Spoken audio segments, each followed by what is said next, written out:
하나님의 말씀은 마태복음 1장 1절입니다. 마태복음 1장 1절 17절까지 봉독하겠습니다.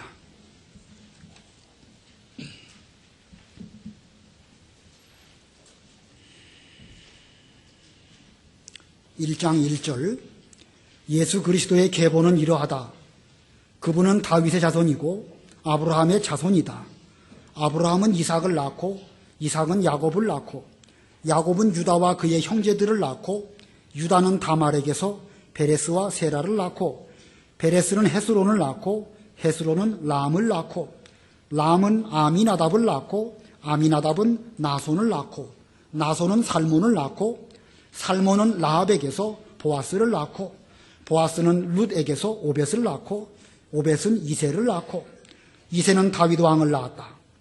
다윗은 우리아의 아내에게서 솔로몬을 낳고 솔로몬은 르호보암을 낳고 르호보암은 아비야를 낳고 아비야는 아삽을 낳고 아삽은 여호사밧을 낳고 여호사밧은 요람을 낳고 요람은 우시야를 낳고 우시야는 요담을 낳고 요담은 아하스를 낳고 아하스는 히스기야를 낳고 히스기야는 므낫세를 낳고 므낫세는 아모스를 낳고 아모스는 요시야를 낳고 요시야는 바빌로니아로 잡혀갈 무렵에 여고냐와 그의 형제들을 낳았다.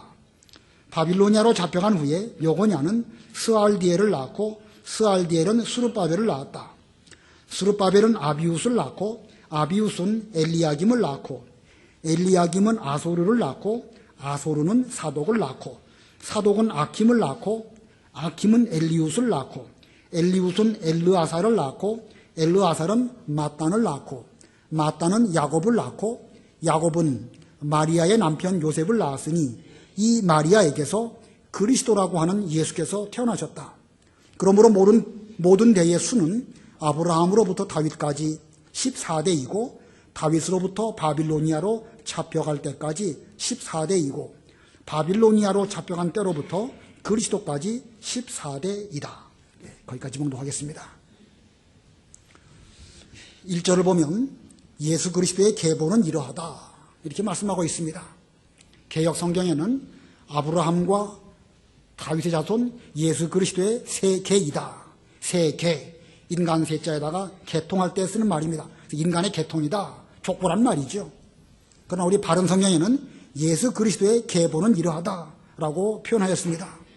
우리 이 바른 성경의 표현이 쉽게 이해할 수 있도록 번역이 되어졌습니다. 그래서 오늘 제목 예수 그리스도의 계보, 예수 그리스도의 계보라는 제목으로 말씀을 전하겠습니다. 오늘 이 본문은 아브라함 때부터 다윗을 거쳐서 예수님 때까지 2000년간의 집안의 역사를 보여주고 있습니다.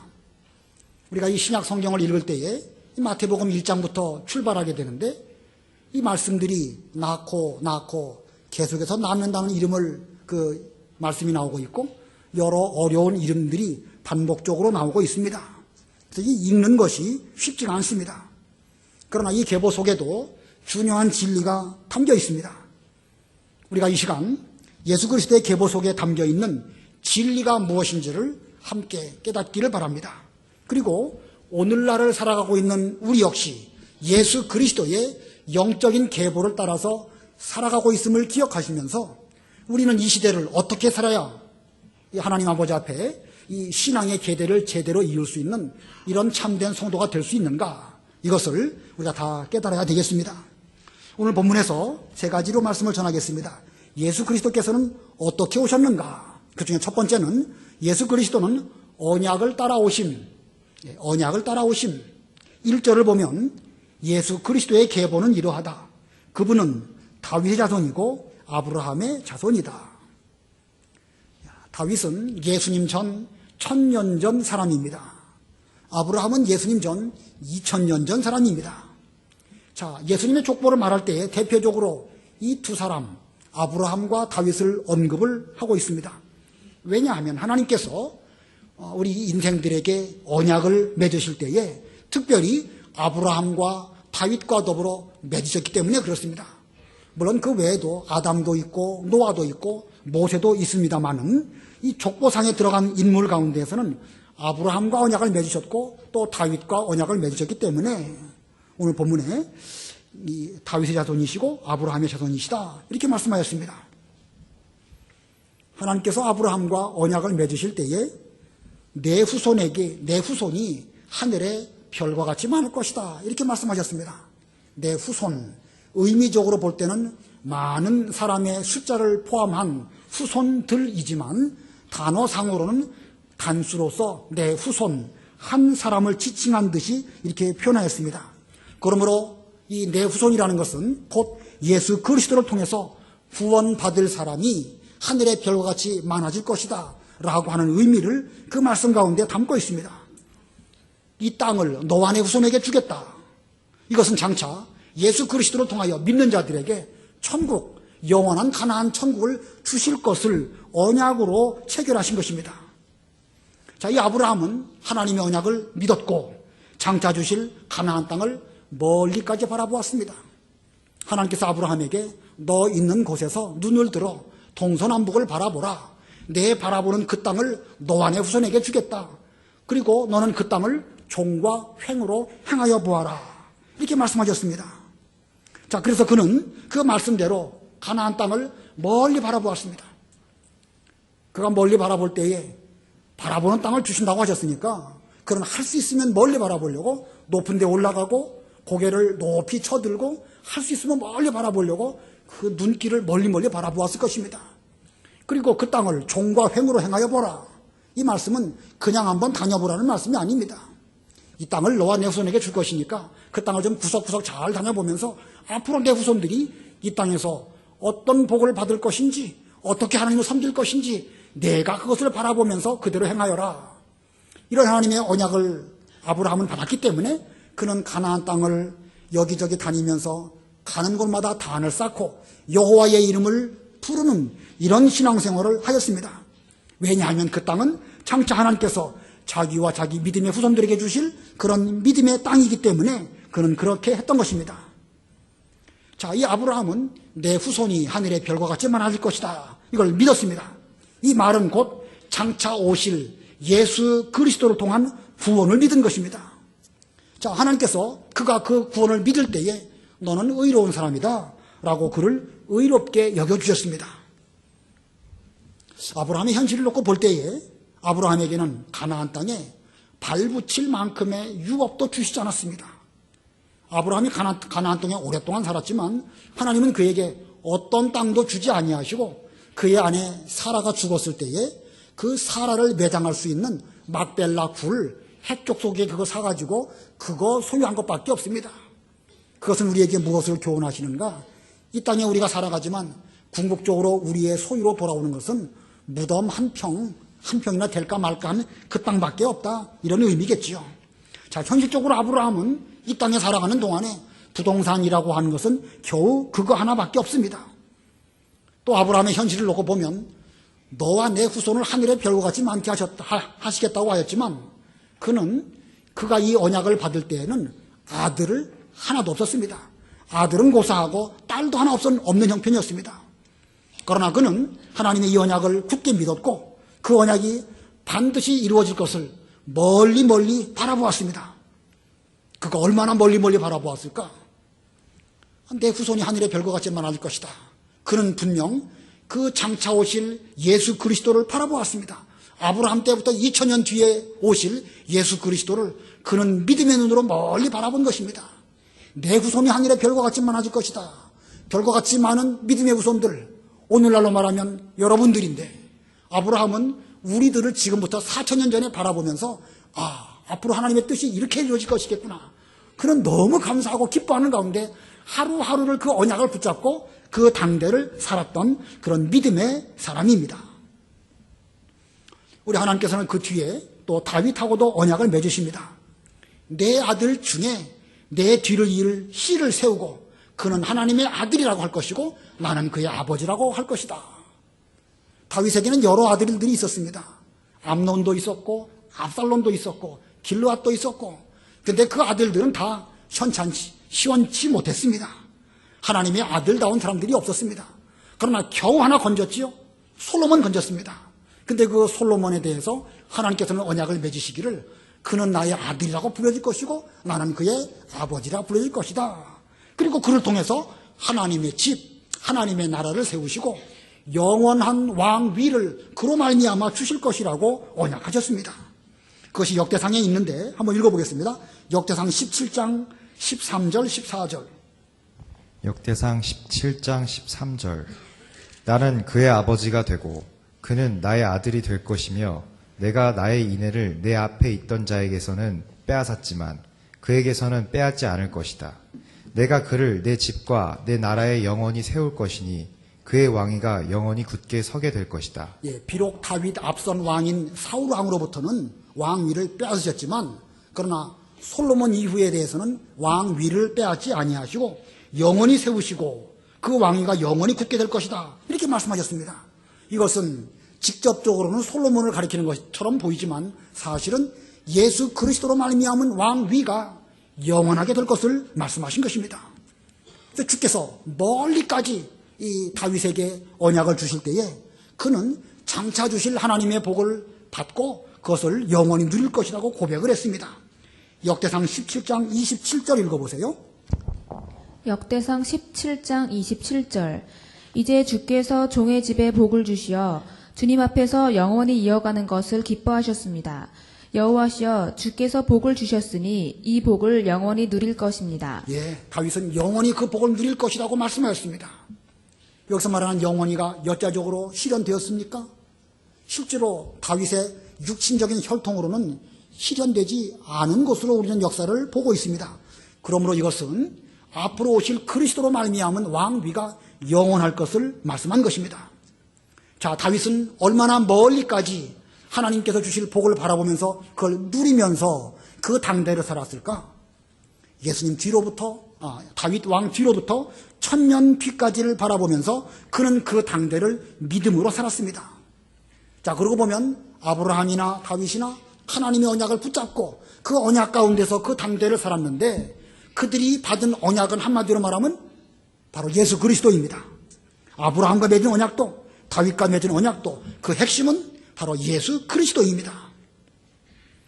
자, 이 하나님의 구원 역사, 이 하나님의 놀라운 구원 역사는 영원하지만 그 구원 역사와 비교해 볼 때 우리 인간은 지극히 짧고 유한합니다. 사람은 때가 되면 죽을 수밖에 없고 인간은 부족해서 변할 수밖에 없습니다. 실제로 아브라함이 175세까지 살았지만 그는 하나님의 언약이 성취되는 것을 보지 못하고 죽었습니다. 아까 말씀드린 것처럼 막벨라 굴 겨우 하나 얻었고 그의 아들이라고는 이삭 하나 겨우 얻은 이런 정도까지만 살다가 죽고 말았습니다. 그리고 그 외에도 아브라함에게는 많은 허물들이 있지요. 또 다윗은 또 어떠합니까? 다윗 역시도 많은 허물들이 있는 그런 사람들입니다. 그러나 하나님께서는 신실하셔서 하나님의 언약을 친히 성취하셨습니다. 그리고 정하신 때가 되어서 예수 그리스도께서 아브라함과 다윗과 맺은 그 언약을 따라서 이 땅에 오셨습니다. 그러고 보면 하나님의 언약에는 하나님의 뜻이 담겨져 있고 하나님의 의지가 담겨 있어가지고 그 앞에 아무리 긴 세월이고 여러 가지 장애물이 있다 할지라도 반드시 하나님의 언약은 성취되어지는 것을 우리에게 보여줍니다. 자, 언약의 계대를 쭉 보면 아담, 노아, 그 다음에 아브라함, 모세, 다윗, 예수 그리스도 그 사이에 수없이 많은 어려운 일들이 있었습니다. 역사적으로. 그러나 그 어떤 장애물도 하나님의 언약을 성취하는 그 일에 결코 방해물이 될 수가 없었습니다. 하나님의 언약은 마치 큰 대로와 같아가지고 거칠 것이 없고 흘러가는 그 물과 같아가지고 그 앞에 어떤 장애물도 건너서 앞으로 도도하게 흘러가는 이런 하나님의 언약이 성취되었던 것입니다. 오늘날 우리들도 하나님과 언약을 맺은 하나님의 언약 백성들입니다. 저도 여러분도 하나님의 언약 백성입니다. 예수 그리스도 이후로 오늘날 우리에게까지 하나님의 언약이 어떻게 흘러내려왔을까? 시대마다 하나님의 훌륭한 일꾼들을 세우셨죠? 사도 바울을 세우시고 또 그 외에 어떤 인물들이 있을까요? 어거스틴이나 칼빈이나 그 외에 훌륭한 인물들을 통해 가지고 하나님의 복음운동이 계승되어서 우리에게까지 이 언약을 거슬러 올라가면 아담 때까지 도착하는 것이고 그리고 이 하나님에게로 우리가 상달될 수가 있습니다. 오늘날 우리도 이와 같은 언약 가운데 하나님의 구원 역사를 이루어가는 이런 하나님의 택한 백성들입니다. 그러므로 우리에게 주신 언약을 붙들고 반드시 성취될 것을 바라보면서 우리의 하루하루의 삶을 살되 아브라함처럼 다윗처럼 그렇게 사시는 여러분들이 다 되시기를 바랍니다. 그렇게 해서 하나님의 구원 역사 속에서 언약을 꽉 붙잡고 그 언약을 성취하기를 바라보면서 살아가시는 여러분들이 다 되시기를 바랍니다. 그다음에 두 번째로 예수 그리스도는 어떻게 오셨는가? 두 번째로는요, 믿음의 계대를 따라오심. 믿음의 계대를 따라오심. 본문 2절로 3절 읽어보세요. 2절. 아브라함은 이삭을 낳고 이삭은 야곱을 낳고 야곱은 유다와 그의 형제들을 낳고 유다는 다말에게서 베레스와 세레를 낳고 베레스는 헤스론을 낳고 헤스론은 람을 낳고. 예, 이게 아브라함, 이삭, 야곱, 유다 다 훌륭한 사람들이지요. 당대의 훌륭한 족장들입니다마는 인간적으로 보면 그들에게도 많은 허물들이 있습니다. 아브라함과 이삭, 자기 아내를 누이라고 거짓말을 했습니다. 야곱의 허물, 그거 뭐 일일이 다 설명 안 드려도 여러분 다 아실 것입니다. 유다는 또 어떻지요? 분명 그에게는 좋은 면도 있지만 자기 며느리 다말을 이제 취해가지고 베레스와 세라를 낳는 그런 삶을 살았습니다. 자, 위대한 하나님의 사람들이지만 그들 역시 인간의 허물을 가지고 있음을 보여줍니다. 본문 6절, 7절 읽어보세요. 6절. 이새는 다윗 왕을 낳았다. 다윗은 우리아의 아내에게서 솔로몬을 낳고 솔로몬은 르호보암을 낳고 르호보암은 아비야를 낳고 아비야는 아삽을 낳고. 예, 다윗, 솔로몬, 르호보암 다 위대한 왕입니다. 그러나 역시 인간적인 허물을 그들 역시 가지고 있었습니다. 우리아의 아내를 취하고 우리아를 죽이는 간음죄와 살인죄를 범했습니다.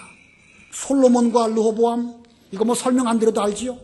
르호보암 왕 때는 이스라엘 나라가 둘로 쪼개지는 이런 지경까지 가고 말았습니다. 이거 보면 저들 모두가 다 예수님의 족보에는 올라가 있지만 한 사람 한 사람을 살펴보면 하나같이 허물이 많은 사람들입니다.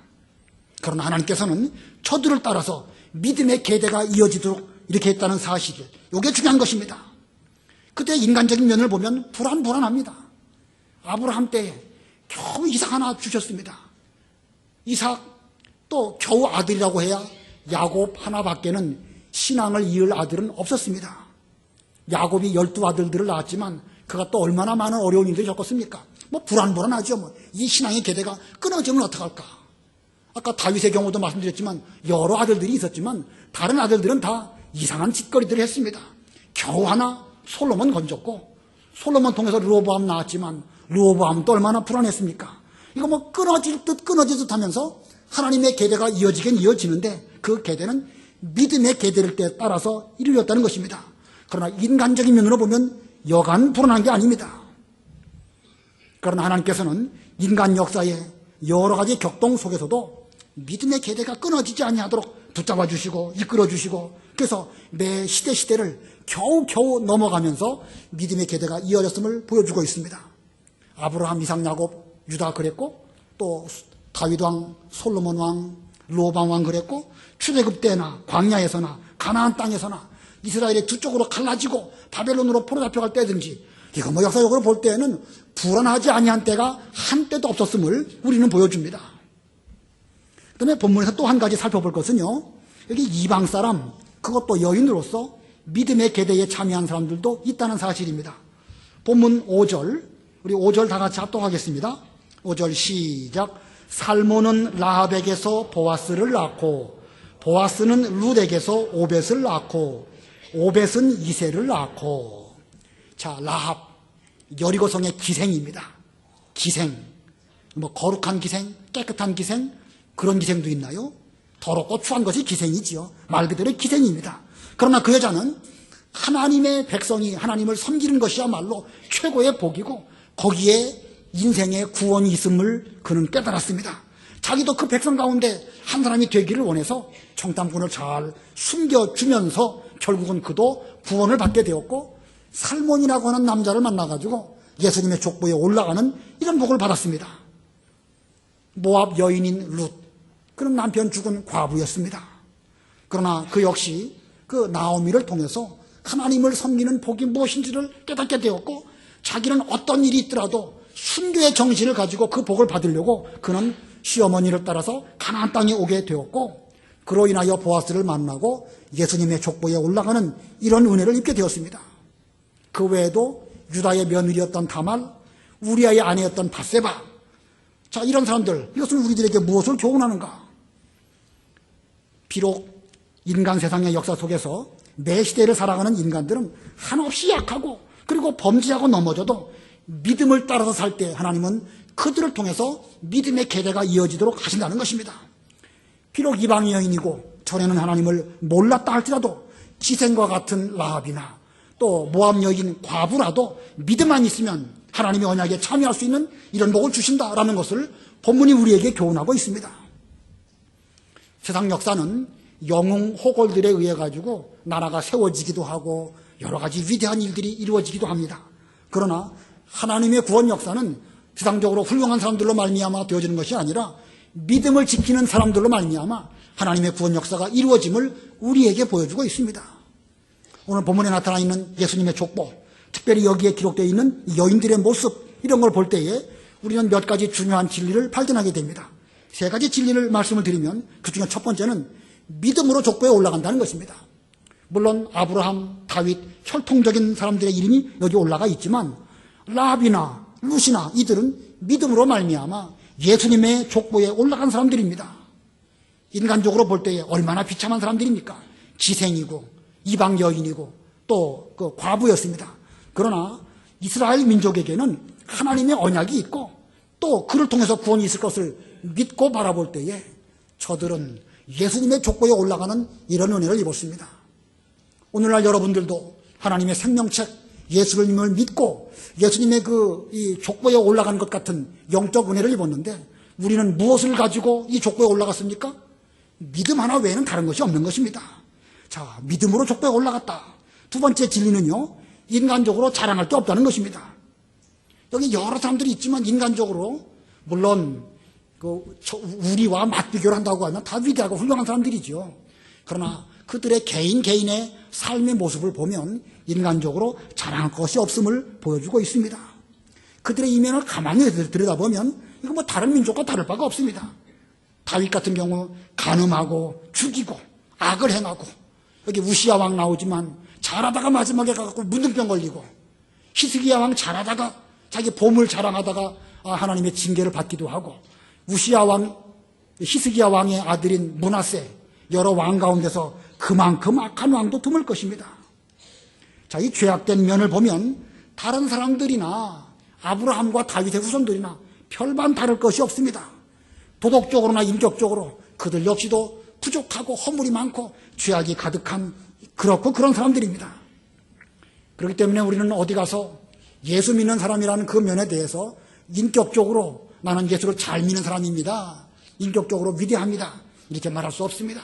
우리 역시도 부끄러울 수밖에 없는 이런 우리들이지만 다만 믿음 하나밖에는 우리는 자랑할 게 없다는 사실을 기억해야 됩니다. 여러분 다 개인적으로 훌륭하시지만 그러나 여러분들의 이면을 볼 때는 자랑할 거 없어요. 또 한 가지, 본문에서 우리에게 주시는 교훈의 또 한 가지는 죄와 허물까지도 하나님의 섭리 아래에 있다는 사실입니다. 죄와 허물까지도 하나님의 섭리 아래에 있다. 유다는 그의 며느리 다말을 통해서 베레스와 세레를 낳았습니다. 다윗 왕은 우리아의 아내 바세바를 통해 가지고 솔로몬을 낳았습니다. 이 세상으로 보면 창피한 일이죠. 이거 뭐 웃기는 일입니다. 그런데도 불구하고 그런 내용들이 성경에 기록되어 있고 하나님은 그들의 죄와 허물도 사용하셔서 이 다말을 통해서 낳은 베레스를 통하여 예수님의 족보가 이어지게 되었고 또 바세바를 통하여 낳은 솔로몬을 통해서 예수님의 족보가 이어지도록 하셨습니다. 자, 이걸 보면 하나님께서는 우리 인간의 죄와 허물은 회개하면 용서해 주시지만 그러나 믿지 않는 것은 용서가 없습니다. 믿지 않는다? 그러면 어떤 일이 있더라도 그 사람은 구원받고 또 예수님의 그 거룩한 계보에 올라갈 수가 없습니다. 반드시 믿어야 됩니다. 그러나 우리에게 있는 죄와 허물, 그건 회개하고 하나님께 나아가면 용서를 받을 수가 있는 것입니다. 자, 이것이 예수님의 족보입니다. 우리가 이 족보에 여러 교훈이 있지만 딱 한 가지만은 반드시 기억할 것은 믿음을 따라서 예수님의 족보가 계승되어졌다는 사실입니다. 믿음을 따라서. 자, 지금까지 제가 두 가지를 말씀을 드렸습니다. 예수님의 계보. 첫 번째로는 언약을 따라서 오셨고, 두 번째로는 믿음의 계대를 따라서 왔다. 언약을 따라서 왔다는 것은 하나님께서 직접 그 언약을 신실하게 성취하심으로 말미암아 예수님이 오셨고, 그 언약을 믿는 사람들을 통해서 또 그 계대가 이어지게 하셨다는 것이지요. 이것은 오늘날 예수님의 믿음의 계대도 동일하게 이루어지고 있음을 보여주는 것입니다. 오늘날도 하나님의 언약은 여전히 우리 가운데 살아 역사하는 가운데 도도하게 흘러가고 있는데, 이러한 가운데 믿음을 따라서 이 일에 참여한 우리들을 통해서 또한 하나님의 뜻은 이루어지고 있다는 사실을 기억해야 됩니다. 민수기를 보면 이스라엘 백성들이 언약궤를 모시고 이제 광야길 40년을 행진하게 됩니다. 유진하기도 하고 행진하기도 하고, 진을 칠 때에는 하나님이 명령하신 대로 정확한 동서남북 방향을 보고 그 방향에 맞게 하나님의 언약궤를 잘 안치하고 성막을 또 쳤습니다. 그리고 행진할 때에도 질서를 따라서 앞뒤 순서가 정확하게 맞게 가되 그 중심에는 하나님의 언약궤가 있도록 그렇게 하였습니다. 자, 그들은 40년 광야길을 가면서 항상 일사불란하게 똑같은 방법으로 진을 치고 똑같은 방법으로 길을 갔습니다. 자, 이것은 우리에게 무엇을 교훈하는가? 하나님의 언약궤, 하나님의 성막, 이것은 곧 언약을 상징합니다. 항상 시대가 출발할 때든지 가나안 땅에 도착할 때든지 어떤 사람이 언약궤를 메고 가든지 항상 똑같은 방법과 똑같은 방향으로 하나님의 언약궤를 모시고 간 것은, 이 언약은 어떤 시대든지 동일한 방법으로 변질되지 아니하도록 이렇게 모시고 그대로 간다는 사실을 보여주는 것이고, 또 사람들은 그것을 메고 갔다고 그랬죠. 그것을 메고 간 그 사람들 중에는 광야길에서 죽은 사람도 있고, 또 자기 임기가 끝나서 그 후임자에게 그 자기 직임을 넘겨준 사람도 있고, 나답과 아비후 같은 사람은 범죄했기 때문에 하나님을 섬겼던 제사장이었지만 죽임을 당했고, 우사 같은 사람도 하나님께서 치심으로 인하여 죽임을 당했습니다. 그런 가운데서도 믿음을 지키는 그 사람들로 말미암아 하나님의 언약을 시대에서 또 다른 시대로 이 40년 광야길을 잘 통과해서 가나안 땅에 들어간 것처럼 인간 역사를 통해서 하나님의 언약을 잘 모시고 간 그 사람들의 믿음으로 말미암아 하나님의 뜻이 이루어졌음을 우리에게 보여주는 것입니다. 자, 이 원리는 오늘날도 동일합니다. 하나님 편에서는 언약을 이루어 가시고 우리 사람 편에서는 믿음을 따라서 하나님의 그 뜻을 이루어 드리는 것입니다. 우리가 우리를 볼 때도 불안합니다. 이거 뭐 이렇게 믿어가지고 제대로 믿는 사람이라고 말할 수 있을까? 우리 자녀들이나 우리의 주변을 볼 때는 이거 이렇게 믿다가 신앙의 계대가 끊어지면 어떡할까? 매 순간 불안합니다. 근데 이게 역사도 마찬가지더라고요, 보니까. 그런데 그런 역사 가운데서도 하나님의 뜻은 이루어지셨다. 이걸 생각해 볼 때에 우리는 믿음 하나는 꽉 붙잡고 혹시 우리에게 죄와 허물이 있다 할지라도 회개하면 용서해 주시면서 하나님의 언약을 우리로 말미암아 이어가도록 하시는 이런 하나님의 뜻이 오늘날도 우리에게 이루어질 것입니다. 그러므로 우리는 세상에서 어떤 위대한 사람이 되기보다 먼저 하나님의 언약을 꽉 믿는, 확실히 믿는 이런 사람들이 되어야 되겠습니다. 인간적으로 우리를 보기에도 불안합니다. 그러나 우리에게는 믿음이 있고 혹시 넘어져도 하나님께서 우리를 붙들어 주실 것을 믿는 그 믿음으로 하루하루를 살면서 하나님의 언약을 이루어드리고 믿음의 계대를 계승하는 우리 모두가 다 되어야 되겠습니다. 그 다음에 세 번째로 예수님께서는 어떻게 오셨는가? 세 번째 교훈은요, 유대인의 왕으로 오신 것입니다. 유대인의 왕으로 오셨다. 1절을 보면 예수 그리스도의 계보는 이러하다. 그분은 다윗의 자손이고 아브라함의 자손이다. 여기 다윗의 자손, 일반적으로 다윗의 자손 그러면 무엇을 상징하는 것이죠? 그리스도를 상징하는 것이고 유대인의 왕으로 오실 그리스도를 나타내는 대명사가 다윗의 자손입니다. 이 성경에는 두 족보가 있죠. 마태복음의 족보가 있고 누가복음의 족보가 있습니다. 자, 누가복음의 족보를 보면 누가복음의 족보는 그 올림 차순으로 사람들의 이름이 쭉 기록되어져 있고, 그리고 그 예수님 때부터 다윗 왕 때까지의 그 이름이 마태복음하고 조금 다릅니다. 그것을 성경학자들은 이 마태복음은 남자들 요셉 계통의 그 족보를 기록하였고 누가복음은 마리아 계통의 그 족보를 기록하였다 이렇게 해석을 합니다. 그리고 이 누가복음을 잘 보면은요, 그 위로 올라가면 마지막에 아담이고 아담 위에는 하나님이시다 이렇게 말씀하고 있습니다. 그 누가복음이 우리에게 교훈하는 바는 무엇일까? 예수 그리스도는 여자의 후손으로 오신 것임을 나타내는 것입니다. 여자의 후손, 바로 사람을 말하는 것이지요.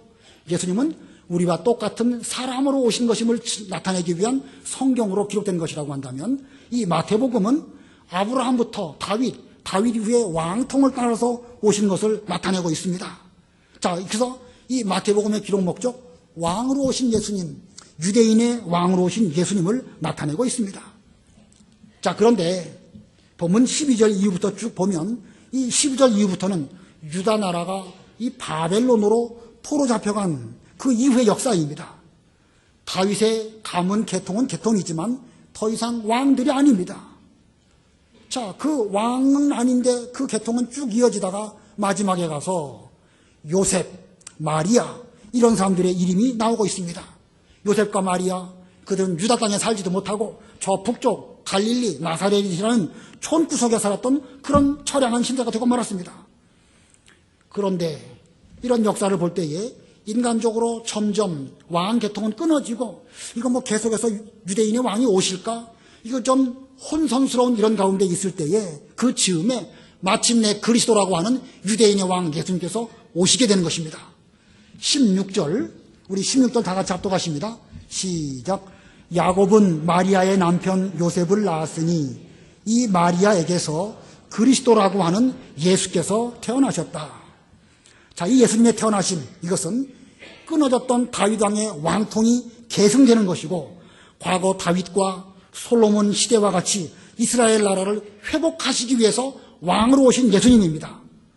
그러나 유대인의 왕 예수님은 육신의 계통을 이으시는 그런 예수님이 아니시고, 영적으로 하나님의 나라 왕위를 계승하셔서 영적 이스라엘 나라를 세우시게 될 것을 교훈하는 것입니다. 그러고 보면 전혀 다른 시대인 것이죠. 이는 곧 아브라함과 다윗에게 언약하신 그 언약이 이 유대인의 왕으로 오신 예수님으로 말미암아 성취된 것입니다. 자, 이 하나님의 언약 성취, 이 하나님의 유대인의 왕으로 오신 언약 성취는 인간적으로 볼 때는 거의 희망이 없어지고, 이제 유대인의 왕으로 오시는 것은 기대하기가 어렵지 않겠는가? 우리나라가 바벨론 포로가 되어졌고 다윗 왕대는 끊어졌고 이런 가운데 있는데 이건 어렵지 않겠는가? 이렇게 생각될 즈음에 마침내 예수님께서 이 요셉과 마리아를 통하여 유대인의 왕으로 오신 것을 성경이 우리에게 증거하고 있는 것입니다. 이걸 보면 앞으로 우리가 살아갈 시대도 마찬가지입니다. 가면 갈수록 믿음을 보기가 어렵고 또 사랑을 쳐다보기가 어렵고 점점 교회는 세속화되고 변질되어져가는 이런 시대가 앞으로의 우리들이 살아갈 그런 시대입니다. 그러나 그런 시대를 할지라도 우리만큼은 하나님의 언약을 꽉 붙들어야 됩니다. 요셉과 마리아처럼 우리의 순수한 신앙을 변질시키지 말고 믿음을 잘 지키는 이런 우리가 될 때에 앞으로 오실 유대인의 왕 예수님, 심판의 주님, 그 주님을 바라보면서 살아간다고 하면 마침내 우리를 통해서 믿음의 그 계례도 이어지고 이러한 가운데 주님께서 마침내 오실 것입니다. 오늘 제가 예수 그리스도의 계보에 대해서 세 가지로 말씀을 드렸습니다. 그 중에 첫 번째는 언약을 따라서 오셨다. 두 번째는 뭐지요? 믿음의 계대를 따라서 오셨다. 세 번째는 유대인의 왕으로 오셨다. 자, 이렇게 해서 첫 성탄절, 바로 예수님의 초림이 성취되었습니다. 이제 동일한 원리로 예수님의 재림도 성취될 것입니다. 큰 강물이 도도하게 흘러갈 때에 여러 가지 장애물들이 있지만 그 모든 것들을 다 극복하고 흘러가고 또 흘러가서 마침내 바다에 이르는 것처럼 하나님의 언약은 세상에 그 어떤 것들이 장애물이 된다 할지라도 그것들을 다 돌파하고 마침내 그 언약은 이루어질 것입니다. 끊어질 듯 안 끊어질 듯하는 이런 인간의 계대를 놓고 보면서, 그러나 그런 속에서도 하나님께서는 믿음을 갖고 있는 사람을 통해서 하나님의 뜻을 이루신다라는 것을 기억하면서 우리도 비록 우리 눈으로 볼 때에 우리의 믿음도 부족하고 우리 여러 가지 형편도 부족하지만, 그러나 그런 가운데서 믿음 하나 꽉 붙잡는다고 하시면 하나님은 그와 같은 분들을 통해서 장차 유대인의 왕, 우리의 심판주 예수님의 재림이 성취될 것입니다.